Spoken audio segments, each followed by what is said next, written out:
like dolphins and the snow descending, I would sit among festoons and Chinese lanterns and nibble dates and try to make a model man-o-war following the instructions for little engineers and produce what might be mistaken for a sea-going tram car.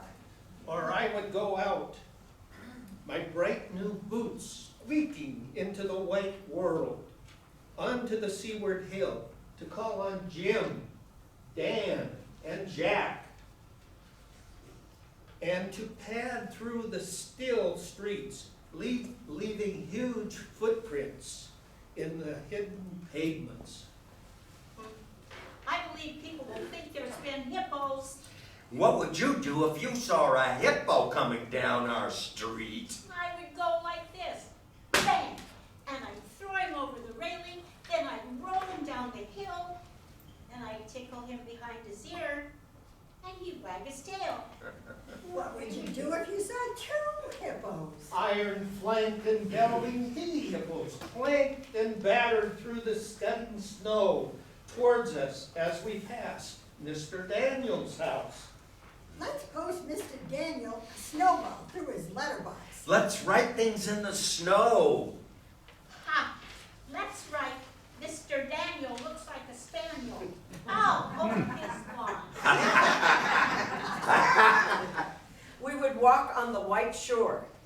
Can the fishes see it snowing? The silent one-clouded heavens drifted onto the sea. Now we were snow-blind travelers, lost on the North Hills, and the vast dewlap dogs with those flasks around their necks ambled and shambled out to us, baying. We returned home through the poor streets, where only a few children fumbled with bare red fingers in the wheel-rutted snow, and catcalled after us, their voices fading away as we trudged uphill, and into the cries of the dockbirds and the hooting of the ships out in the whirling bay. And then at tea, the recovered uncles would be jolly, and the ice cakes loomed in the center of the table like a marble grave. Auntie Hannah laced her tea with rum because it was only once a year. Bring out the tall tales now that we told by the fire, as the gaslight flew like a diver. Ghosts hooted like owls in the long nights when I dared not look over my shoulder. Animals lurked in the cubbyhole under the stairs, and the gas meter ticked. And I remember that we went singing carols once when there wasn't the shaving of a moon to light the flying streets. Now, at the end of a long road, there was a road that led up to a large house. And we stumbled up in the darkness of the drive that night, each one of us afraid, each one of us holding a stone in our hand, in case, and all of us too brave to say a word. The wind through the trees made the noises of the old and unpleasant, and web-footed men wheezing in the cave. We reached the black bulk of the house.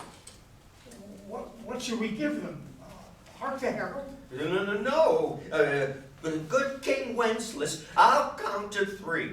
1, 2, 3. And we began to sing, our voices high and seemingly distant in the snow-felted darkness around the house that was occupied by nobody we knew.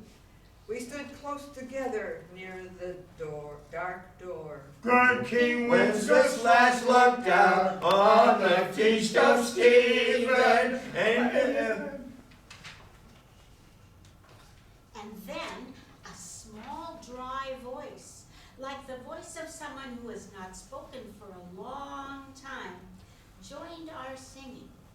A small, dry, eggshell voice through the keyhole from the other side of the door. In the snow lay round the house, she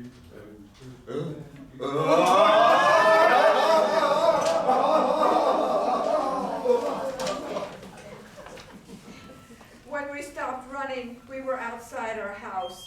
The front room was lovely. Balloons floated under the hot water bottle gulping gas.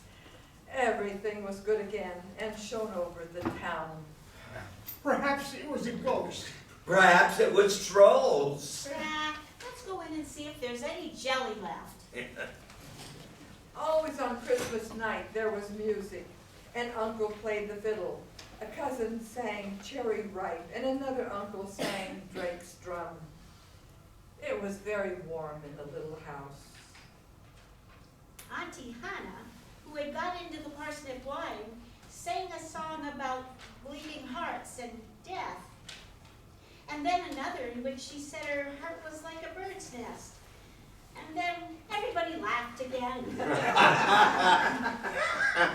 And then I went to bed.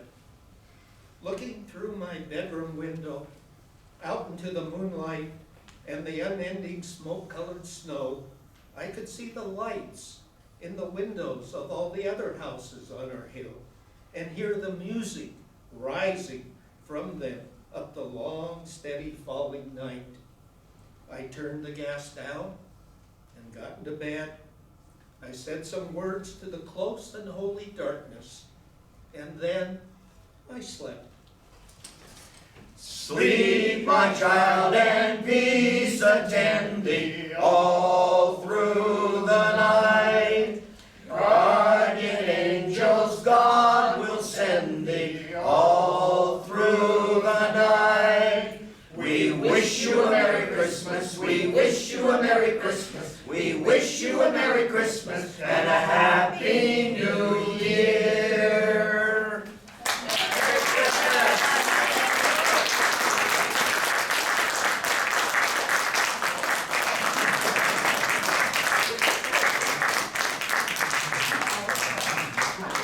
Have my group of singers and readers introduce themselves. I'm Hallie Starborn. I play Mrs. Prothero. Kathy Russell, Miss Prothero. Bob Whiting, Jim. Mark Harrison played Jack. Hi, Doyle, Sarah. Jim Neeson, Mr. Prothero. Rita Neeson, Aaron. Ann Balch, Gwen. Elizabeth Rabel, Dylan. Judy Oliver, Dan.